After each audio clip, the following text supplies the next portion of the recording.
Hi, I'm Kathy Hatch, and this is kathysright.com.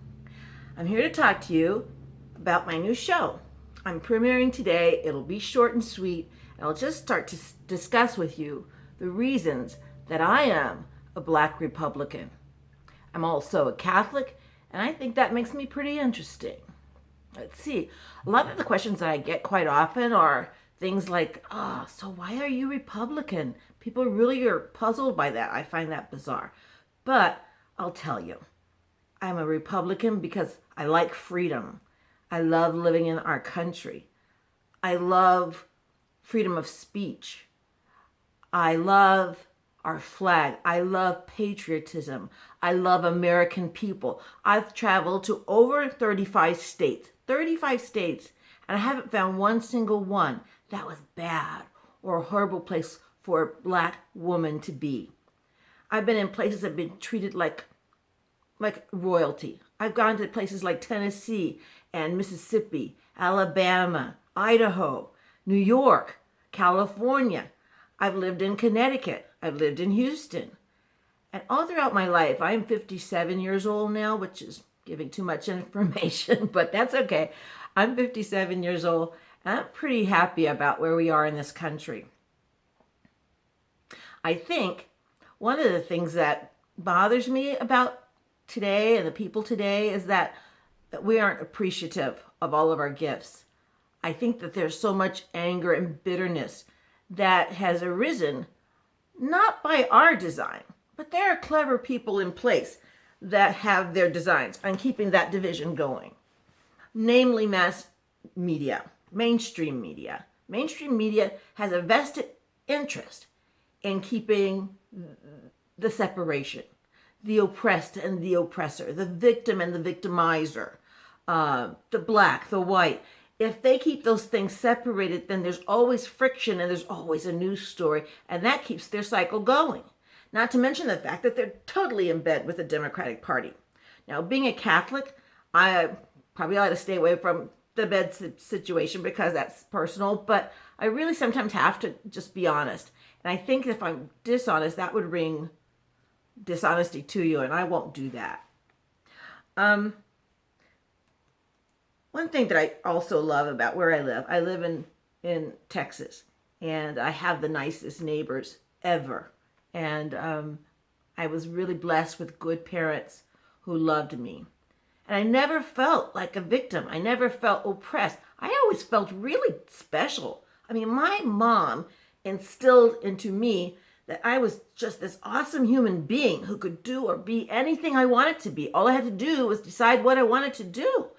And I believed her, and I still believe her. And I have done everything I've ever wanted to do, even now. So when I look at my skin, I don't look at it like some of the pundits I've seen on TV. They make it sound like there's something bad when you have Black skin. I feel privileged. My mom always taught me, you have the best skin in the whole wide world. Everybody else is all messed up. You have the perfect skin. They all want your skin. And I believed her, and she was right. I love my mom and my dad. They worked very hard to raise 5 children, and they stayed together until my father's passing. My mother is still with us, and I'm a proud daughter of my parents. My mother is a Democrat. My father was a libertarian. I think he was a libertarian more so because he didn't want to be called a Republican in the neighborhood that we grew up in, because most everybody there were Democrats. I find that odd. I educated myself as well as I have been educated. And I find that what's terrifying is that there's an assumption that we Black people have to be a Democrat. I'm not. I've never been a Democrat. 5th grade, I knew I was going to be a Republican when I started learning things. And it was almost accidental because it seemed as though today I'm finding out a lot more information because of the internet. And I wasn't told a lot. I wasn't told how racist LBJ was. I mean, I went to University of Texas. I studied in the LBJ library. Adored the man. I had no idea of some of those quotations. But I learned a lot. I was a member of the Young Republicans, and proud to represent everything that I am. And as a woman, I'm not a feminist. I'll never be a feminist because even when it started, I wasn't sure. When I started to find out about what it was, I understood women were marching for the right to vote, which, yes, absolutely. But I never wanted to be a man. I never wanted to compete with a man. I pity men. I mean, I see what they go through, just having all those muscles and all the sweaty glands. I have nothing to do with it. No, no, no, no. In fact, I just like being a girl. I'm going to stay that way. Thank you very much. But feminism has turned really ugly. It has become more of a man-hating machine. And I knew this years ago. I knew it was going to go from not just women's rights, but they turned it into women's reproductive rights, which is really an excuse for saying, oh, I want the right to sleep with whoever I want, and if I get pregnant, I can kill my baby. That's really, it's like marching slutness. I mean, or whatever they call it. But really, that's what they're marching for. They're not marching because they rah-rah want to kill babies. I hope not, anyway. But it's really about immorality and the fact that they want to be able to do what they want to do without consequence. And see, that's where my Catholicism comes in, because I have a conscience.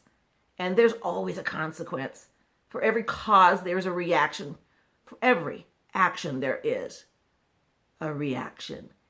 And I think that it's terrifying that society today thinks that we can kill babies at the rate that I can't even imagine, so barbaric, that we can do that without any ramifications in the long run.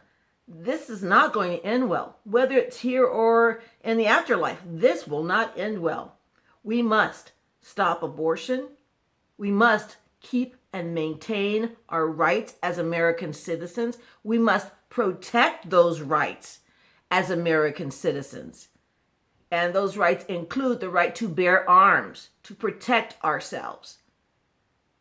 The government would have you believe, because they're mostly liberals now, would have you believe, no, you don't need guns. Guns make everybody unsafe. No, guns keep you safe.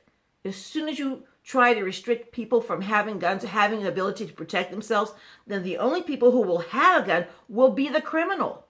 And we will be helpless against criminals and helpless against the government, if the government should ever go astray as such. It almost is predicted by the Constitution.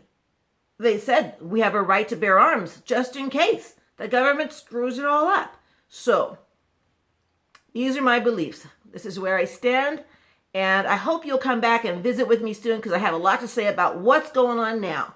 And come back and talk to us later. Thank you. This is Kathy Hatch with kathysright.com. Subscribe. See ya.